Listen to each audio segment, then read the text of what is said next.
अगर आप सोने में इन्वेस्ट करने की योजना बना रहे हैं तो आपके लिए ये अच्छा मौका है।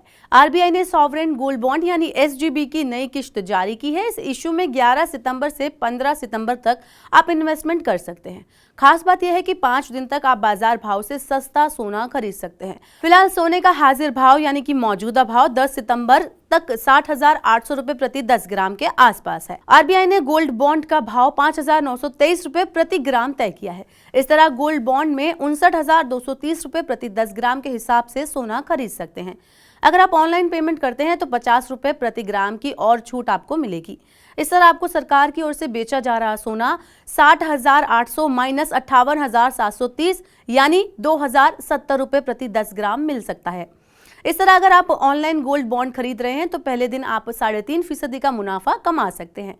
निवेश के लिए एसजीबी एक सरकारी योजना है। इसकी मैच्योरिटी की अवधि 8 साल है। हालांकि 5 साल बाद इस बॉन्ड को बेचा जा सकता है। एसजीबी में सोने की तेजी का फायदा तो मिलता ही है, साथ ही निवेश पर सालाना 2.5% का ब्याज भी मिलता है, जो छमाही आधार पर निवेशक के बैंक खाते में ट्रांसफर किया जाता है।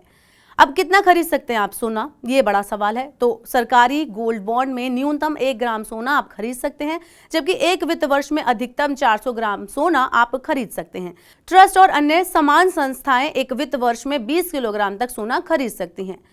कैसे खरीदें गोल्ड बॉन्ड? तो इसके लिए बैंक और डाकघर प्रमुख शाखाओं में गोल्ड बॉन्ड की सुविधा आपको दी जा रही है। प्रमुख स्टॉक एक्सचेंज एनएसई और बीएसई के जरिए भी गोल्ड बॉन्ड खरीद सकते हैं। ऑनलाइन खरीदकर आप इसे अपने डीमैट अकाउंट में भी रख सकते हैं। आप नेट बैंकिंग के जरिए भी इसमें निवेश कर सकते हैं। लगभग सभी बड़े बैंक ये सुविधा दे रहे हैं। बैंक गोल्ड बॉन्ड के रूप में सर्टिफिकेट जारी करते हैं। इसके लिए डीमैट खातों की जरूरत नहीं होती। अब कैसे लगता है इस पर टैक्स, ये जान लेते हैं। गोल्ड बॉन्ड को 8 साल की मैच्योरिटी पर भुनाने पर पूरी रकम टैक्स फ्री हो जाती है। मैच्योरिटी से पहले आरबीआई के जरिए रिडीम कराने पर मुनाफे पर कोई टैक्स नहीं लगता। अगर ये बॉन्ड एक्सचेंज के जरिए बेचा जाता है तो इससे मिलने वाला रिटर्न पूंजीगत लाभ की श्रेणी में आएगा। ये बॉन्ड खरीदने की तारीख से 3 साल पहले बेचा जाता है तो इससे मिलने वाला return short term capital gain माना जाएगा।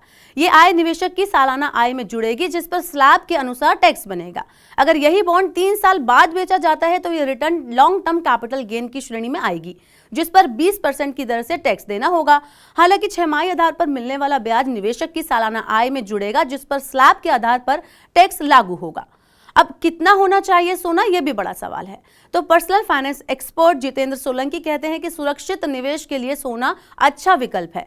अपने पोर्टफोलियो का 10 से 15% तक हिस्सा गोल्ड में निवेश करना चाहिए। इस निवेश के लिए गोल्ड बॉन्ड और गोल्ड ईटीएफ अच्छे ऑप्शंस हैं। इन दोनों में 50-50% राशि लगा सकते हैं।